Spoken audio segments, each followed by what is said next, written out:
Evening, down by the river again, time lapse again. I think I'm stuck in a bit of a rut possibly. But to be fair, I didn't really intend doing this when I came out tonight. Just need to stretch my legs because it's been one of those sort of frustrating days of lots of little bitty bobby things, nothing quite going right. I thought I'll have a walk down by the river. The dogs had their walk this morning, they didn't particularly keen to come out. It's very windy, so I hope you can hear. But anyway, there might just be a bit of a sunset developing over there. Possibly, if I point the camera at the sky, you see a bit of colour low down anyway. And so, usually I'm not going to close the camera because it's on some fairly soft ground. If we don't might move it by standing on the grass that's around it. But yeah, usual setup, aperture priority, nothing in auto. One shot every 3 seconds, going to do 600 of them. I think that equates to 20 minutes or something like that. Might be wrong, you mathematicians out there will catch me up. But yeah, there's a nice colour developing low down. The cloud is coming in from that side. So,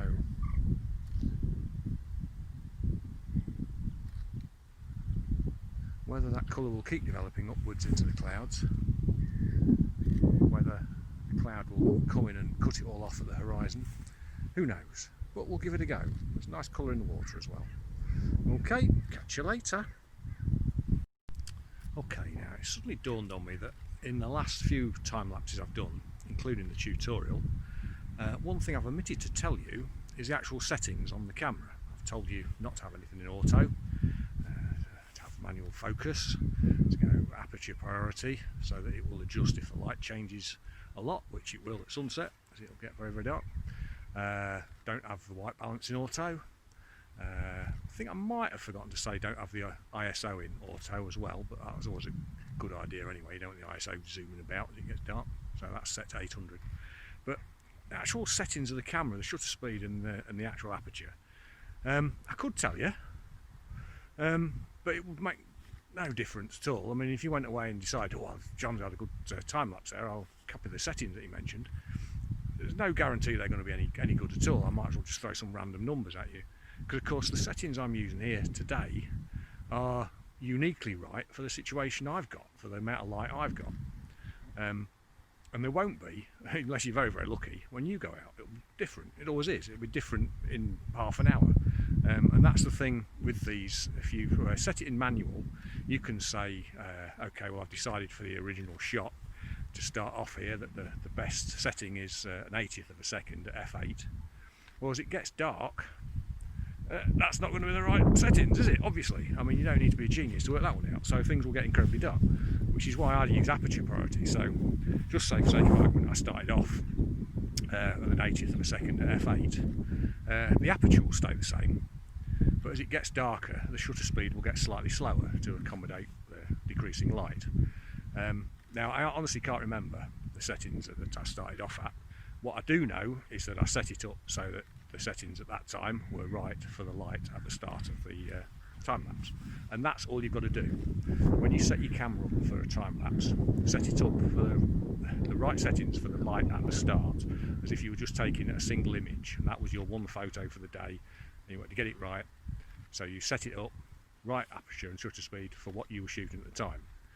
Now, as I say, I use aperture priority for these round about sunset because the light is going to change a lot. And yeah, although the aperture will stay the same, the shutter speed will adapt to the decreasing light by getting slightly slower. Okay, so that's all you need to know.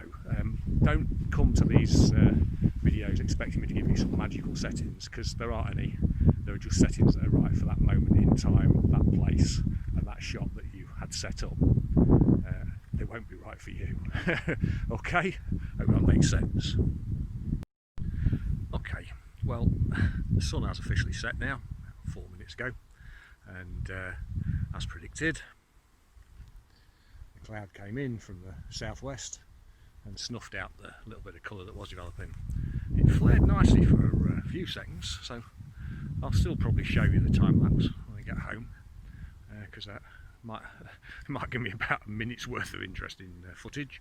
But you never know quite what's going to happen. I'm not I've not got any great hopes. There's little flecks of purpley pink up high, but I doubt if the sun is going to get through again. I mean, it's going to have to hit high cloud because it's below the horizon now, and there's just more low cloud coming in, so I don't think anything's going to happen. But I'm going to keep the camera going for a little while longer.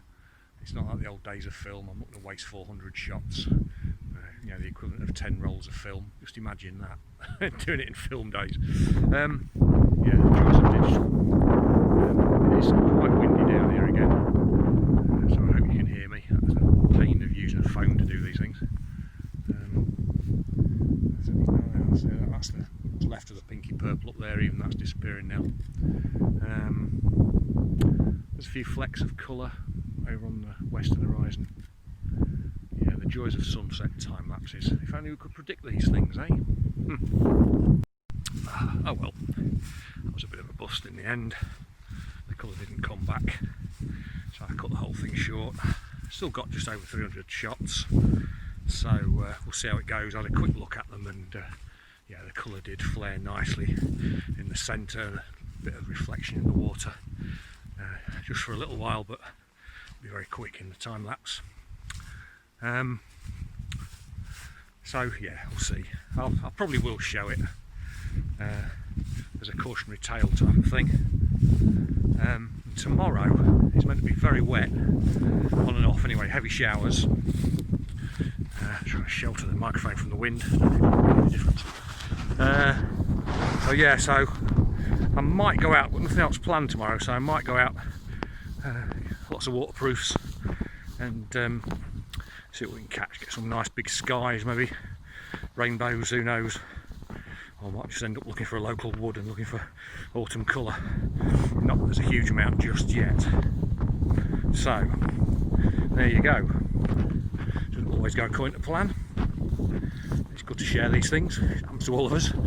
Doesn't matter how good a photographer you are.